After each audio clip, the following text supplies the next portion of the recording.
Calen! Crushed it, Calen. Oh, wow. What a joy. I really did it, guys. You did it.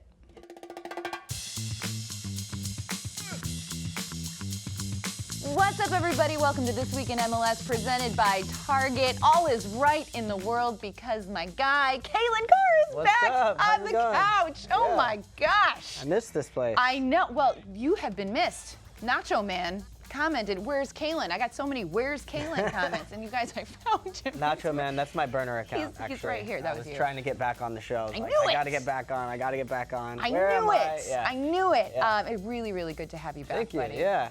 Your travels have looked fun. I've been following along. We've been road warriors. Some BTW this year. episodes. Yeah, we've got some good BTW episodes coming up. Teal Bunbury episode dropping this week, so that's going to be a great one. It's going to be good. All right, are you ready to do this? Let's just throw me right back in. It's like riding a bike. There we go. Yeah. We're gonna nail this one. Okay, so let's start with our twin takeaways. Okay. I'll go first. Yep. I'll kick it off to just kind of warm you up a little. Okay, all right. Set the tone. Right? Set the tone. Set the tone. Set the tone. Okay, so for my twin takeaway, I'm going to talk about the Supporters Shield race. We have Atlanta United currently in the lead. They are 4 points ahead of the Red Bulls, coming off a 2-0 win over RSL. The Red Bulls coming off a 2-0 win over TFC. They play this weekend on Sunday, so this is huge. This is massive. However, the Red Bulls gonna be without their main man. Yeah. The goal scorer, Bradley Wright Phillips, will not play due to the yellow card that he got in the game against Toronto. And had that not happened, I feel like this could have gotten really interesting. But without him, I don't like. Has there ever been anything that you've said where maybe your mouth has gotten you in some trouble in a way you weren't expecting? Never. Okay. All right. Never, Calen. I don't know. I just think this game is at Red Bull Arena, and Red Bulls have obviously played very, very well at home. But I don't know. I just that finisher, like that guy who just like you rely on to put the ball in the back of the net. They're going to be without him. If they don't get a result here, I don't see them catching up with Atlanta in this race. I don't think they're going to catch them for the Supporters Shield, and that's too bad. But, I don't think it matters in the long game because I think Red Bulls have their eyes set on MLS Cup. Supporters Shield would be nice, but I think MLS Cup is what they need to be focusing on. Atlanta have no silverware, so winning a Supporters Shield would feel great for them. And I think they both are going to be neck and neck. So I'm actually watching this game less for the Supporters Shield because I actually think that Atlanta is going to just run the table at this point. But more to see how these two teams match up, even without BWP, because this is a preview of what should be the Eastern Conference Final. And a game this close to the end sometimes has implications as far as how that final will play out. It's going to be a good one. All right. Hey, good job. See? All right, well, we're back in it. And now it's time for your takeaway. All right, mine's going to be the Philadelphia Union. The Union have been one of the hottest teams in MLS. Most people didn't think the Union had a chance of making the playoffs, and now they look to be climbing the table and maybe hosting a playoff game. Looks like they're 1 point behind the Crew, now 4 behind NYCFC, who's trending the wrong direction. Yeah. Have created a bit of separation, now 6 points above Montreal. So have some breathing room, and then now they're going into the U.S. Open Cup final against Houston in Houston. I'll be going to that later today. Yeah, that'll be fun for you, your old stomping ground. Yeah, it's so nice to be back. So Philadelphia Union, Jim Curtin has these guys playing really well, one of the more confident teams in MLS right now. I'm so happy for them. Jim Curtin is one of my favorite coaches in the league. And do you think they have a chance to maybe win a playoff series? Or of course they have a chance. You know, you always have a chance in this league. And as you say, I think he has prepared them well. I think that if they can win the U.S. Open Cup, that is only going to just bump up this momentum and this Union train that everybody's hopping on. Yeah. So I think if they can pull this one off, I see them making a deep run. That's cool. Playoffs. Nice. Well, speaking of the Philadelphia Union, you guys, September is Childhood Cancer Awareness Month, and the Philadelphia Union did something very, very cool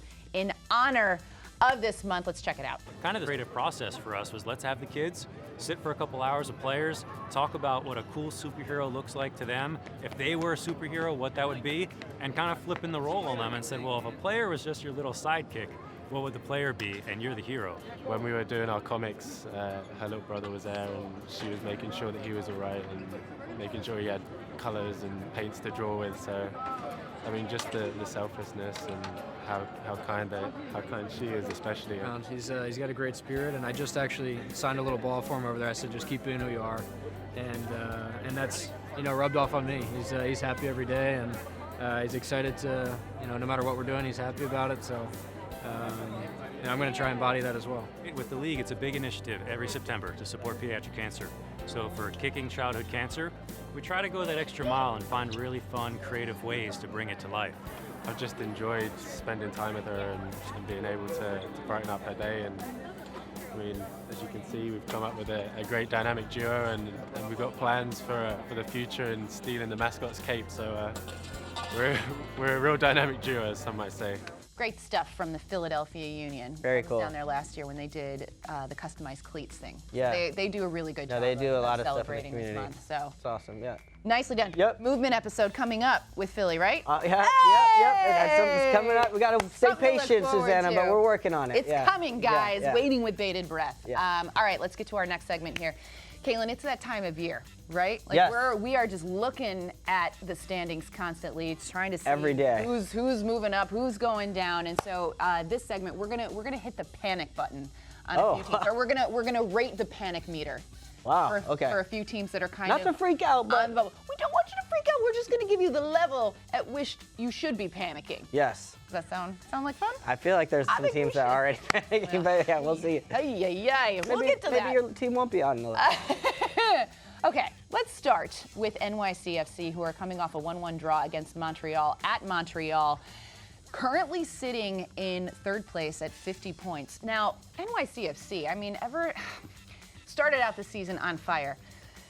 Coaching change, sort of mid-season. Dome Toron comes in, replaces Patrick Vieira, and it just has not come together. I don't know where it's falling short, but they've got the Fire, Minnesota, DC, and Philly, their final four games.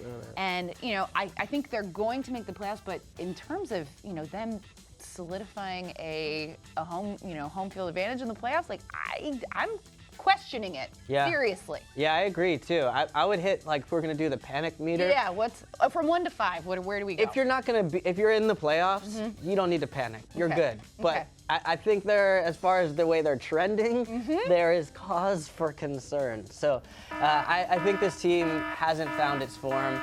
I thought this last weekend's game was a little bit of a step in the right direction because Montreal has been flying. Yes, So to go up to Montreal and be able to, they played well and get a road result. They pressed them a little bit early in the match, caused some problems. David Villa still looks good. So I think they've got a puncher's chance, but you would have said earlier in the season they were one of the favorites to get to MLS Cup. Now, we're not really even talking about it. Yeah, the narrative's changed a bit. Okay, well, speaking of Montreal, they are up next on our panic meter. They were flying. They were totally flying. They had huge. They get one tie. You're gonna throw them in the panic meter? No. I'm just we got to consider where they're at in the table. So they had huge results against Philadelphia, big result against the Red Bulls. They only get 1 point at home against NYCFC. They're in 6th place. They're hanging on to that 6th place right now. Couple teams chasing. 40 points, but they're 5 points clear of DC at this point. So they've got, and they play DC next. They've got Colorado, Toronto, and New England the rest of the way. I feel good about Montreal. Okay. They're like my sneaky team. My dark horse. Really? Yeah. I'll tell you what, if they lose this game to DC, I'm slamming that panic button because I'd be very, very afraid. Okay. Because DC has a lot of momentum going in their direction. Okay. All They have right. all home games. And Montreal, just when they took 2 steps forward, took 1 back, I think that losing those 2 points at home against New York City, they should have won that game. Yeah.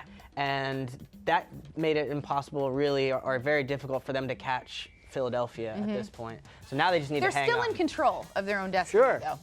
DC, this next game is huge. This is going to be a huge one. Oh, baby, I love it. Okay, let's take it out west. Let's talk a little bit about RSL, who are coming off a 2-0 loss to Atlanta.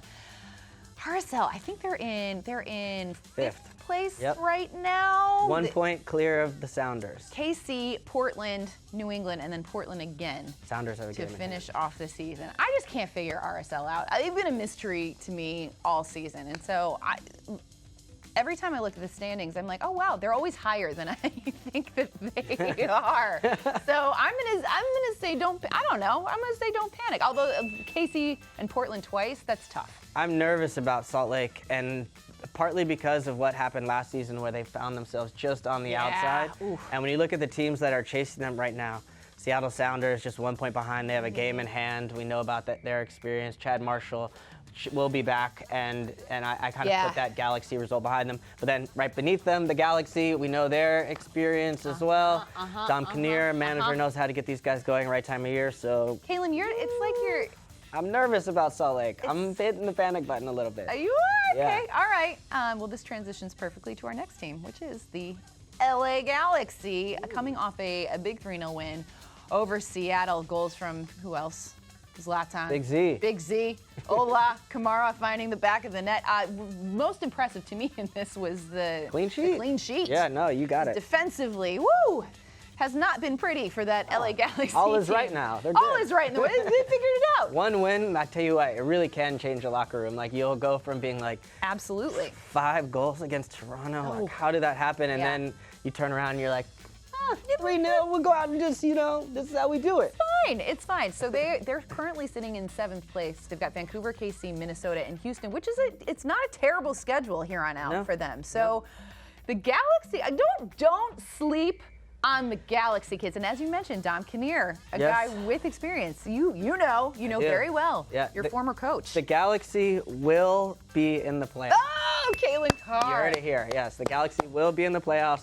I promise you this. And partly because they have hit the panic button all season. There's been so many reasons to hit it. Just jam in. They're like, oh, it's over, it's over, it's over. But here they go. They find themselves again just a couple points out of the playoff position right now. And I think 2 winnable home games. I think it'll come down to that last game, actually, at home against Houston. I think they find a way to get in and win that one on Decision Day. Decision Day. Dun, dun, dun. All right. I can't believe I just picked the Galaxy. I feel gross. You did. Dom Kinnear coaches the Galaxy. This is all It wrong. happened. I witnessed it. It's on camera. Hey, Can't take it here back. we go. Okay, so lastly, the Portland Timbers. Yes. Guys. Whew. Currently sitting in 4th place on 47 points. Coming off a 3-2 loss to Minnesota, which Gio Savarese just summed it up pretty perfectly at halftime. Let's hear it. What are you telling your team at halftime right now? That they're terrible today. Thanks, Joe. I mean, I like a straight shooter. I appreciate that about Gio. He channeled his inner BWP there. He sure did.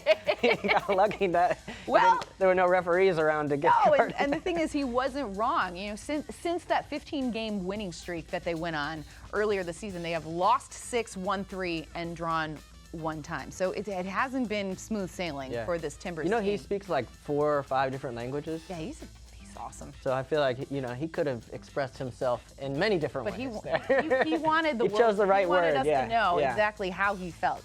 So Portland, coming up next for them, they've got Dallas RSL twice, and then Vancouver to finish it off. That's a tough schedule. How are we feeling about the Portland? It's a tough schedule. I think they're going to be in the playoffs, and I think they're a team that can do some real damage in it. I just think that because of I think there's some easier schedules for teams above them, so I think they'll probably land pretty similarly to where they are, right in the middle of the pack, maybe 4, 5, right around that area. Yeah. But I think that's a tough schedule because RSL is a good team. Yeah. We'll see. I think that might cause problems for RSL actually playing this Portland team. Yeah. And then Vancouver's fighting for everything as well too. Absolutely. It's gonna be interesting. This is so fun. How do you predict this stuff? That's the thing. You cannot predict it.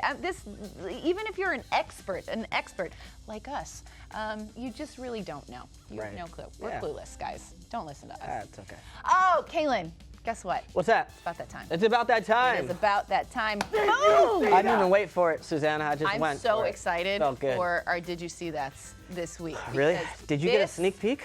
Was so awesome. Oh, yes. 7-year-old Malaya Emma absolutely crushing the national anthem before the Galaxy game. Look at that little cute tiny body and that big old voice coming out of it. Zlatan's face, I don't know if they'll pan to him, but he had this big old smile. Crying? I was getting emotional. Shed a tear? Yeah. It was incredible. She was amazing. Look at that. You get the arm How up. does that not fire you up? Wow. I think, look at him. There he goes. Yeah. I think pure that's why joy. they won. Look at Oh, stop it. I just That's cannot. nice. I cannot. It was just the cutest thing. She's amazing. You know, I get it. You sing off camera here. I do. Pretty regularly. It's true. And you think you're better than her? Absolutely not. Absolutely not. It's, Malaya you're just a Emma good all singer. day, Yeah. all day. We have another one. We've got 2. Did you see that? Oh, okay. So let's see. Here we go. This is great. Out in LA Will Ferrell. Will Ferrell. He's like, hey, boss, this is Bob Bradley's press conference. And yeah, just, That's good. Bob needs to lighten up sometimes. He can be a serious dude.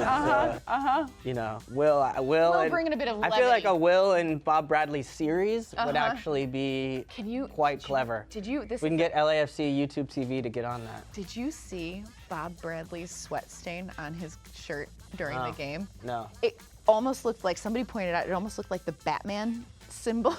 Dude, that guy is fit. I'm not messing with him. Incredible. I saw him on a spin bike and I was like, whoa, that guy is like Don't mess. fit. He can go. Don't I would not mess. mess with him at Don't all. mess with Bob. Yeah. So be careful, Will. You don't want to, mess with the manager I too love much. it. Good one. No, Good. Will's Good. cool. Did you see that today? Yeah. Calen, that's it. That's the We show. did it. That's it. How did it feel being It back? feels good, honestly. I feel like I coasted It's off like you a little You bit. didn't miss a beat. Yeah. You're just so good to have you back, buddy. And I like your shirt too, Thank by the you. way. I Thank know I didn't get to comment on Yeah. that earlier, but Feeling a little feisty today. Arr, Bring some pizzazz. everyone's cursing on the show now. That's right. Wow. That's right. It's wild animals out here. Guys, thank you so much for watching. As always, get in those comments and let us know your thoughts, what you think. Are you panicking about your team? Let us know. Who's my guy, Nacho something? Nacho. Nacho Man. Thank you, Nacho Calen Man. back. I'm Calen back. Thanks, guys. We'll see you next week.